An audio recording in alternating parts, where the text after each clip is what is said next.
ஆமாம், இதுல நீங்க குறிப்பிடும் போதுதான் நான் தான் தம்பிகளுக்கான ஒரு கேள்வியாகவும் நான் வைக்கிற விடயம் இப்ப ஐநாண்ட செயலாளர் ஒரு காட்டமான ஒரு அறிக்கையை எங்களுக்கு எதிராக விட்டுருக்கிறார். அது எங்களை கொண்ட சிங்களவனை எங்களோட தலையை அறுத்த சிங்களவனை எங்களோட கொலைக்கான விசாரணையும் அந்த சிங்கள பேரினவாத அரசே நடத்தலாம் என்ற ஒரு விடயத்தை அவற்றை லெட்டர் மூலம் விட்டிருக்கிறார்.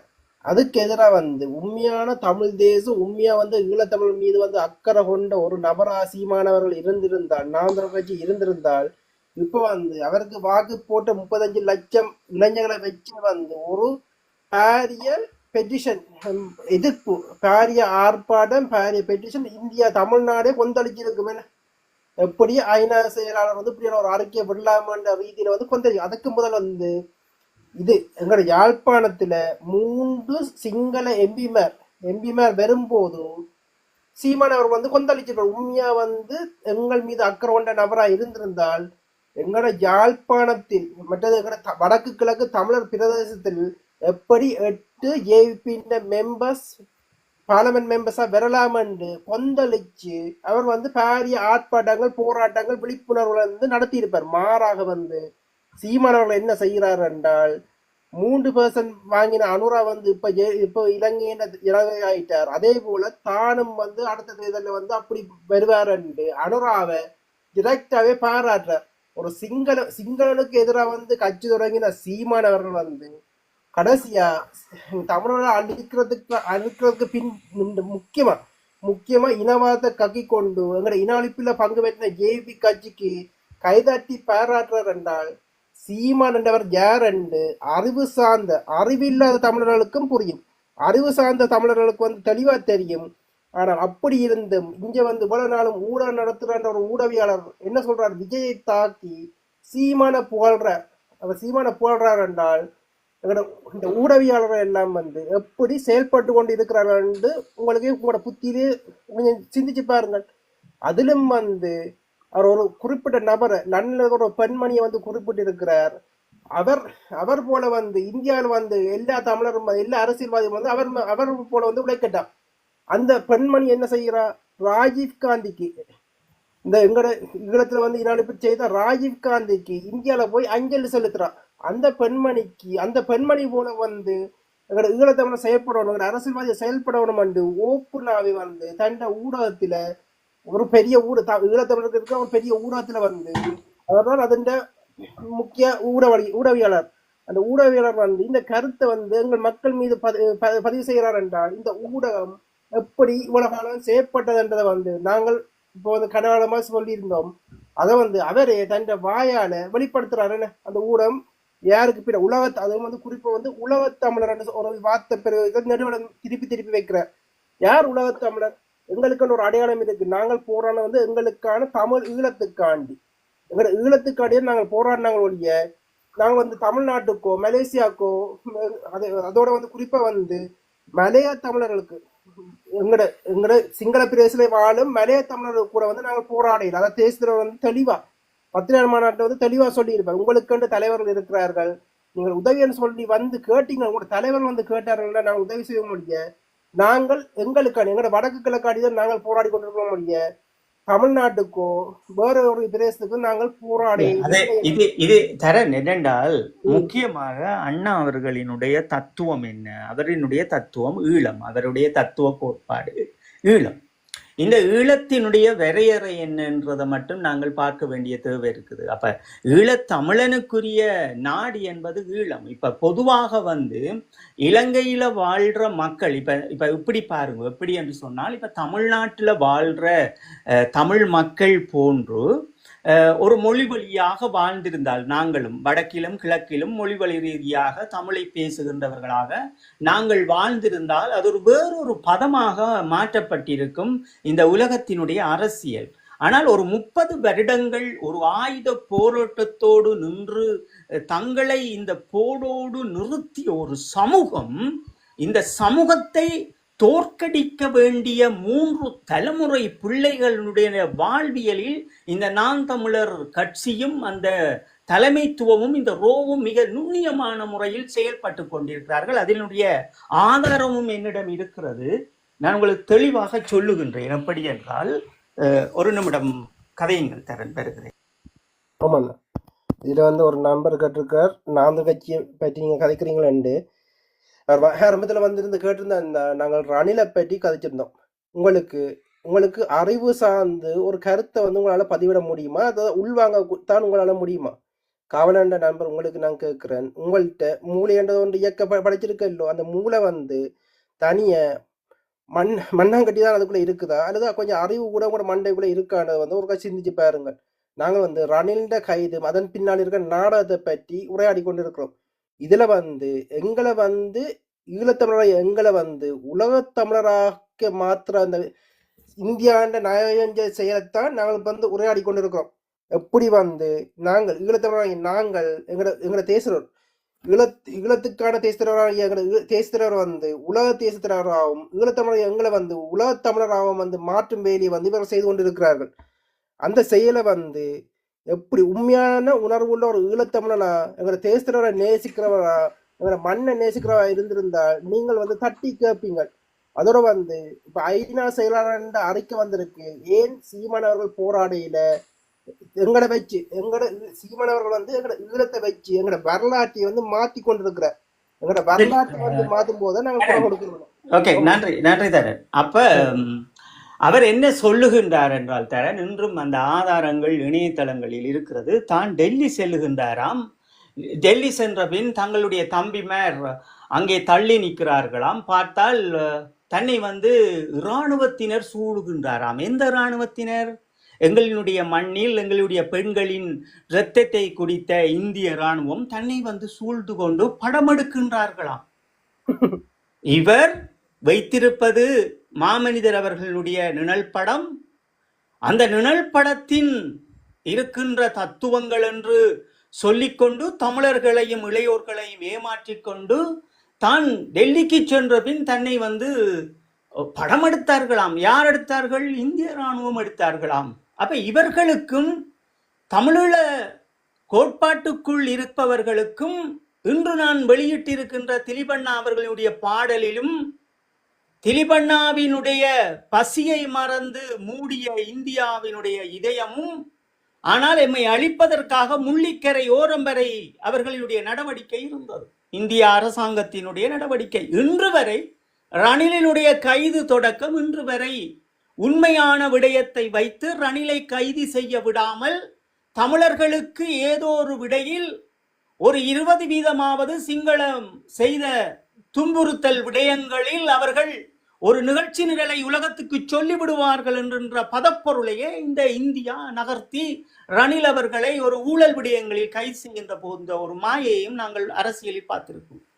சரி, நாங்கள் ஏன் சீமான் அவர்களை பற்றி எமக்கு வேற கதை இல்லை என்று கேட்பவர்களுக்கு நாங்கள் சொல்லுகின்றோம், எங்களுடைய இனத்தை நாங்கள் காப்பாற்ற வேண்டும் என்றால் நாங்கள் எங்கே தேக்கி நிற்க வேண்டும் என்கின்ற ஒரு சத்திய கோட்பாடு இருக்கிறது. அந்த தேக்கத்தை உடைத்தறிய வேண்டியது எங்களுடைய கடமை. நீங்கள் ஓடிப்போய் சீமான் அவர்களை நம்பிக்கொண்டு எம் மக்களினுடைய வாழ்வியலையும் அரசியலையும் 17 ஆண்டுகளாக கட்டியெழுப்ப முடியாத ஒரு கோழைகளாக ஓடிப்போய் நின்று கொண்டு ஒரு ஈழத்தில் பிறந்த ஒருவன் மாவீரர்களினுடைய படங்களையும் வைக்காமல் தன் மண்ணுக்காக நின்ற அந்த மாபெரும் மனிதரினுடைய படங்களை வைக்காமல் ஒரு சீமானினுடைய படத்தை முகநூலில் வைத்துக் கொண்டு ஒரு ஈழத்தமிழன் தன்னை அடையாளப்படுத்திக் கொண்டு வடக்கு கிழக்கில் இருக்கின்றான் என்றால் அவனிடம் போய் இந்த கேள்வியை நீங்கள் கேட்க வேண்டும். நீ ஏன் இதை இப்படி செய்கிறாண்டு கதிராகியவரிடமோ அல்லது தரனாகியவரிடமோ கேட்கக்கூடாது. நீங்கள் கேட்க வேண்டியது யாரிடம்? ஒரு ஈழத்தமிழனுக்காக இந்த நொடிப்பொழுது நான் வெடிக்கின்றேன் என்று சென்றவனினுடைய படங்களை அவர்கள் வைத்திருக்க வேண்டும். தன் மண்ணுக்காக காவலனை காத்து நின்ற மாவீரர்களின் படங்களை அவர்களினுடைய இணையதளத்தில் வைத்திருக்க வேண்டும். அல்லது தன்னுடைய மேதகு அவர்களின் படங்களை வைத்திருக்க வேண்டும். இது ஒன்றுமே அல்ல. அவர்கள் வைத்திருப்பது ஒரு பிறப்பால் மலையாளியாக பிறந்து பெயர்களையும் மாற்றி அடையாளங்களையும் மாற்றிக் கொள்ளுகின்ற இந்த சீமான் என்று சொல்லப்படுகின்ற ரோபின் எடுபிடி உங்களுக்கு சோறு போடுகிறது என்றால், உன் உடம்பை நீ அதில் வளர்க்கிறாய் என்றால் நீ எவ்வளவு பெரிய அயோக்கியனாக இருக்க வேண்டும். எம் இனத்தினுடைய விடிவுகளையும் ஒரு இனத்தினுடைய அபிலாசைகளையும் அந்த மாமனிதர் கட்டிக்காற்ற ஈழம் என்னும் கோட்பாட்டையும் சிதைத்து எறிகின்ற அளவிற்கு உமக்கெல்லாம் ஈழத்தில் துணிவிருந்தால் நீ சிங்களவனுக்கு பின்னால் நிற்பதால் தான் உமக்கு அந்த வலி புரியவில்லை. உமக்கு சிங்களவன், ஒரு தமிழ் தேசியம் பேசுகின்ற ஒருவன் எப்படி சிங்கள தேசத்தில் சீமானவரின் படத்தை இணையதளத்தில் வைத்திருப்பான்? இங்கே நாங்கள் புரிந்து கொள்ள வேண்டும். ஒரு புலத்தில் இருப்பவன் சீமானின் படத்தை வைத்திருப்பதும் மாவீரர்கள் படத்தை வைத்திருப்பதும் அவனுக்கு எல்லா சுதந்திரமும் இருக்கிறது. ஆனால் இலங்கையில் இருக்கின்ற ஒருவன் தன்னை ஒரு முன்னாள் போராளியாக அடையாளப்படுத்துகின்ற கோமாளிகள் இந்த நிழல்களுக்கு விடுதலை புலிகளில் வந்து அமர்ந்து கொண்ட, மலைகளுக்கு ஒதுங்கிக் கொண்ட சில வரியுடுத்த பூனைகள் சீமானின் படங்களை போட்டுக்கொண்டு எங்களுக்கான தேசியம் பேசுகின்றார்கள். இங்கேதான் எமக்கு வலிக்கிறது. இன்று நான் வெடிக்கப் போகின்றேன் என்று இந்த இனத்திற்காக என் நண்பர்கள் வெடித்ததும், ஒவ்வொரு களமுனையிலும் நின்று கொண்டு இந்த ஈழத்தில் பிறந்த, வடக்கு கிழக்கில் பிறந்த ஒவ்வொரு ஈழ குடிமகனும் இந்த மண்ணோடு விதைந்ததும், இந்த நொடி வரை உடல்களை சிதைந்து இருக்கின்ற வலிகளையும் பார்த்து எங்கள் இதயங்கள் சொக்கு நூறாக உடைந்து எறிகிறது. உமக்கு நாங்கள் என்ன பாவம் செய்தோம்? உமக்கு நாங்கள் என்ன சொல்லுகின்றோம்? என்ன தத்துவத்தை சொல்லுகின்றோம்? ஒரு மாமனிதர் எம் இனத்திற்காக பிறந்தார். அவரோடு கை சேர்த்து நின்றார்கள் நண்பர்கள். அவர்கள் இந்த மண்ணில் உறங்கிக் கொண்டிருக்கின்றார்கள். எங்களுடைய மாவீரரின் சத்தியத்தை நாங்கள் தூக்க வேண்டி இருக்கிறது. அதனால் அந்த கோட்பாட்டுக்காக நாங்கள் எங்கே தேங்கி நிற்கின்றோமோ அந்த தேக்கத்தை உடைத்தறியுங்கள் என்றுதான் சொல்லுகின்றோம். நீங்கள் என்ன செய்கின்றீர்கள்? இவர்கள் பேசட்டும், நான் ஈழத்தமிழன், நான் சீமானை ஆதரிப்பேன் என்று சொல்லிக் கொண்டிருக்கின்ற உங்களினுடைய அரசியல் சித்தாந்தம் என்ன? இலங்கையினுடைய அரசியல், குடிமகனினுடைய அரசியல் என்ன? ஒரு இந்திய தமிழ் மகனினுடைய குடி வாழ்வினுடைய அரசியல் என்ன? அவனினுடைய சித்தாந்த அளவிலான ஒரு அடுத்த தலைமுறையினுடைய வாழ்வியலின் அரசியல் என்ன? எதுக்குமே அல்ல. தமிழ்நாட்டில் இருக்கின்ற இளையோர்களிடம் போய் கேட்டால் அவர்கள் 2 விடயங்களை சொல்லுவார்கள். 2009ஆம் ஆண்டுக்கு பின் நாங்கள் இளையோர்களாக இருக்கின்றோம், எங்களுக்கு தேசிய தலைவரை சொல்லி தந்தது சீமான் தான். இன்னும் ஒன்று சொல்லுகின்றார்கள், தமிழ்நாட்டில் இருந்தவர்கள் விடுதலை புலிகளை அழித்தார்கள் என்று. சில தமிழர்களும் ஈழத்தமிழர்களும் விடுதலை புலிகளினுடைய களமுனைகளினுடைய வடிவங்கள் என்ன? இறுதி களமுனையில் அந்த 6 பகுதிகளிலும் இருந்த போராளிகளினுடைய மன உறுதி என்ன? இன்று வரை எங்கள் மண்ணில் வாழுகின்ற எங்களினுடைய மிகுதி போராளிகளின் களமுனை வீரம் என்ன என்று தெரியாமல் இறுதி களமுனையை கூச்சலிடுகின்ற கோமாளிகளையும் நாங்கள் பார்த்து கொண்டிருக்கின்றோம். அதே போன்றுதான் ஏன் ஓடிய இனம் தேங்கி நிற்கிறது என்ற சத்திய கோட்பாடை நாங்கள் பார்க்கின்றோம். சிறையில் இருந்து வந்த மற்ற போராளிகள் போல் நாங்களும் புலத்தில் பிச்சை எடுத்து வாழ்ந்திருக்கலாமே, ஒரு சிலர் போல். ஏன் நாங்கள் அப்படி வாழவில்லை? அப்ப எங்களுடைய மாமனிதர் தூக்கி நின்ற அந்த ஈழம் என்னும் கோட்பாட்டில் அவரொரு விடயத்தை போராளிகளும் அவருமாக மக்களுமாக இறுதி வரை ஒரு முடிவெடுக்கின்றார்கள். இந்த காய் நகர்த்தல் இறுதியில் முள்ளி மண்ணோடு அதற்கு பின் எந்த வடிவங்களாக இருக்க வேண்டும், இந்த உலகத்தில் ஈழத்தமிழனுடைய அரசியல் எப்படி இருக்க வேண்டும் என்று சிறையில் இருந்து வந்து பார்க்கும்போதுதான் இந்த மக்களினுடைய அரசியல் ஏன் இவ்வளவு அவல நிலைக்குள் இருக்கிறது என்பதை நாங்கள் புரிந்து கொண்டுதான் தேடல்களை செய்கின்றோம். எம் ஈழத்தமிழர் எங்கே சிக்குண்டு நிற்கின்றார்கள்? எம் தமிழர்கள் எங்கே இந்த தோற்று நிற்கின்றார்கள்? ஒரு வீட்டில் வாழ்ந்த எம் மாமனிதரின் குழந்தைகள் எப்படி பகைவராக்கப்பட்டார்கள்? எப்படி சீமானினுடைய படங்களை ஒரு விடுதலை புலியாகவன் என்று பெயரை சொல்லுகின்றவன், ஒரு முன்னாள் போராளி என்று அடையாளப்படுத்தி இருந்தவன், எப்படி அவன் அதை போட முடியும்? எப்படி அவனுக்காக அவன் ஊடகத்தில் வர முடியும்? தன் நண்பர்களை அவன் எதிர்த்து ஏன் பெற வேண்டும்? இங்கே என்ன சூழ்ச்சி இருக்கிறது? அத்தனையும் நாங்கள் பார்க்கின்றோம். அதுதான் நாங்கள் எங்களுடைய அடுத்த சந்ததிக்கு சொல்லுகின்றோம். ஒரு மாபெரும் இராணுவ தந்தையின் வளர்ந்த அந்த குழந்தைகளை நொறுக்கி வைத்திருக்கின்ற இந்த ஊடுருவும் இலங்கையின் அணியும் இந்தியாவின் அணியும் மிக நூதனமான முறையில் இந்த செயல்களை செய்கின்றார்கள். உமக்கும் எனக்கும் என்ன பலன்? நீயும் நானும் ஒரு களமுனையில் நின்று வென்றவர்கள். ஒரு களமுனையில் எங்களினுடைய ஈழத்தமிழரின் நிழலை கொண்டு வந்து நிறுத்தியவர்கள். எதற்காக இத்தனை அவமானங்கள்? எதற்காக? நான் என் மக்களை தெளிவுபடுத்துகிறேன் என்றால் ஏன் நீ என்னோடு நிற்காமல் எதற்காக சீமானோடு நிற்கின்றாய்? இங்கே எங்களுடைய சத்தியம் உடைத்தறியப்படுகிறது. உன்னோடு களமுனையில் நின்ற நான் எம் மாமனிதரினுடைய இலட்சியத்தை காப்பாற்றுங்கள் என்று கூவலிடுகின்றேன். நீ என்ன சொல்லுகின்றாய்? நான் உலகத் தமிழர் என்று போய் ஓடி ஒழிக்கின்றாய். உன்னிடம் உண்மையான பக்தி கிடையாது. உன்னிடம் அடுத்த தலைமுறையை கடத்த வேண்டிய அரசியல் தெளிவு காணாது. அதனால் நான் ஊடகத்தில் நின்று என்னுடைய கருத்துக்களை கேட்டால் கேளுங்கள், கேட்காமல் விட்டால் போங்கள். இது நான் உயிரோடு இருக்கின்ற மிகுதி காலம் நான் செய்கின்ற கடமை என்பதால் தான் ஊடகங்களிலும் நேரடியாகவும் முடிந்தவரை இந்த கருத்தரங்குகளை நாங்கள் செய்து கொண்டிருக்கின்றோம். அப்ப நாங்கள் ஒரு விடயத்தை தெளிவாக புரிந்து கொள்ள வேண்டும்.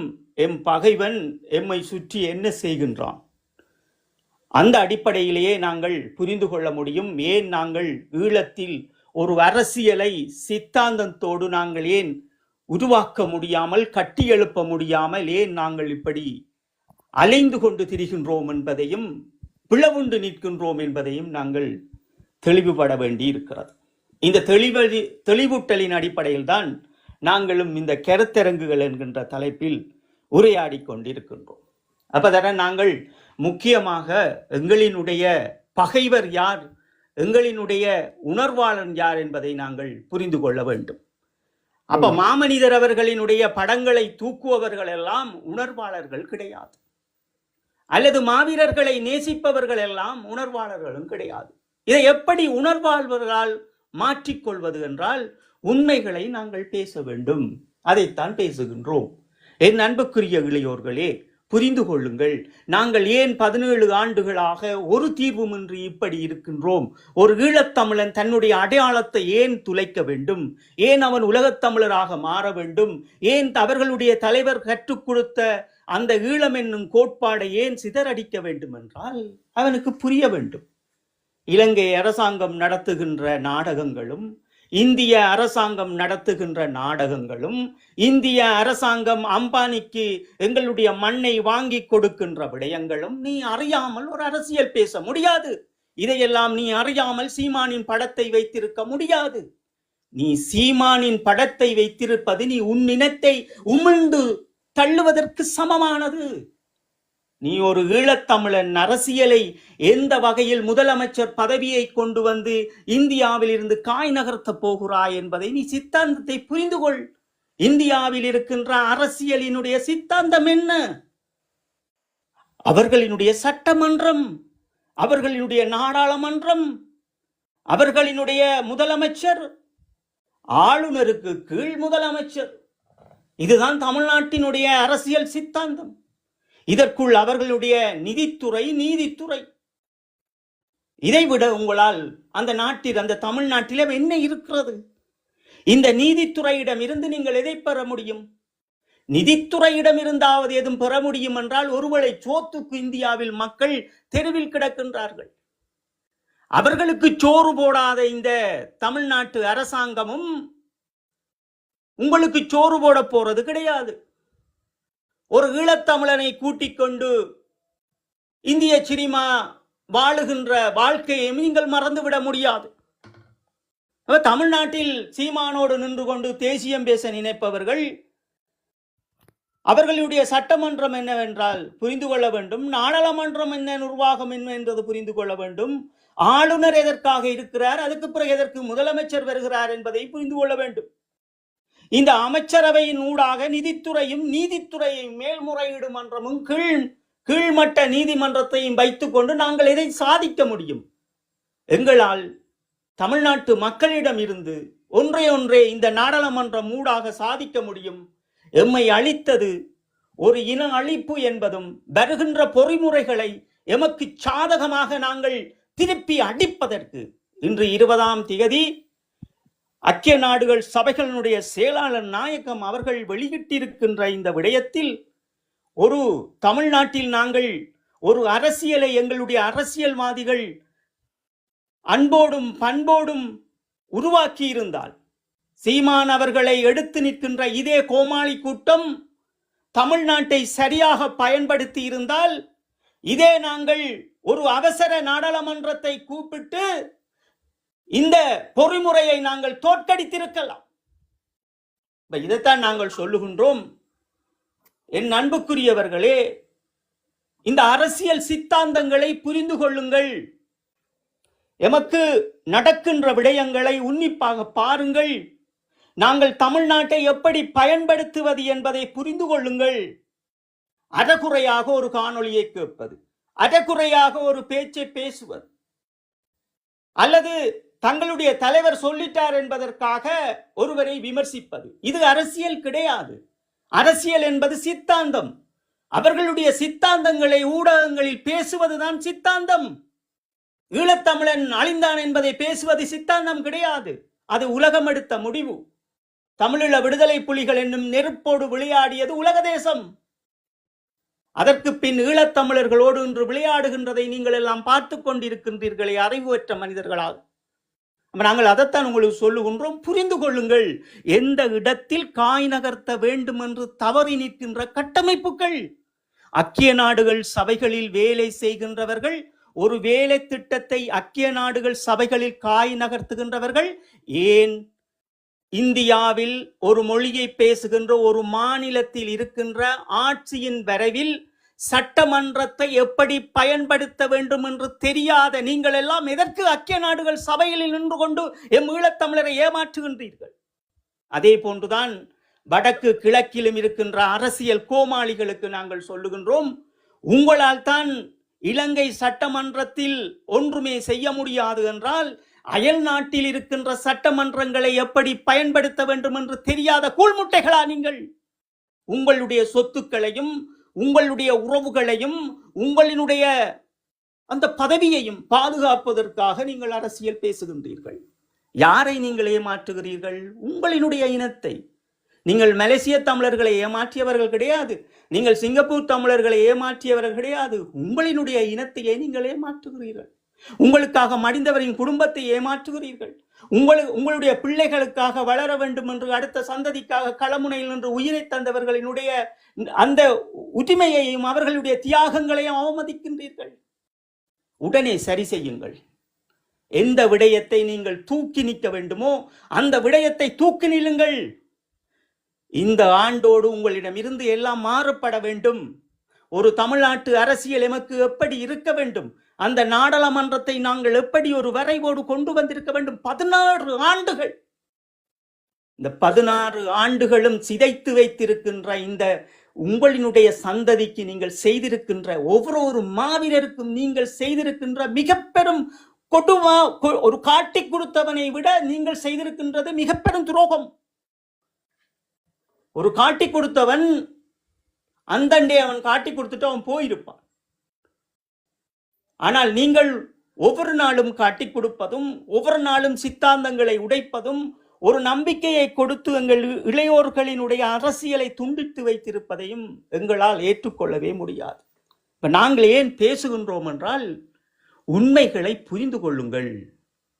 அரசியல் யாப்புக்கள் உலகத்தில் உருவாக்கப்பட்டிருக்கின்ற தத்துவங்களின் அடிப்படையிலேயே ஈழத்தமிழன் தன்னுடைய அபிலாசைகளையும் நீதிகளையும் பெற முடியுமே தவிர, நீங்கள் ஒரு தனித்துவமாக நின்று கொண்டு ஒருவரையே நம்பிக்கொண்டு உங்கள் காலங்களை வீணடித்து அவர்களினுடைய வாழ்வியலை நீங்கள் உயர்த்தி கொண்டு உங்களையும் உங்கள் இனத்தினுடைய அடையாளங்களையும் அப்படியே அழித்து கொண்டு இருக்கின்றீர்கள் என்கின்ற வலியோடு நான் பேசிக்கொண்டிருக்கின்றேன்.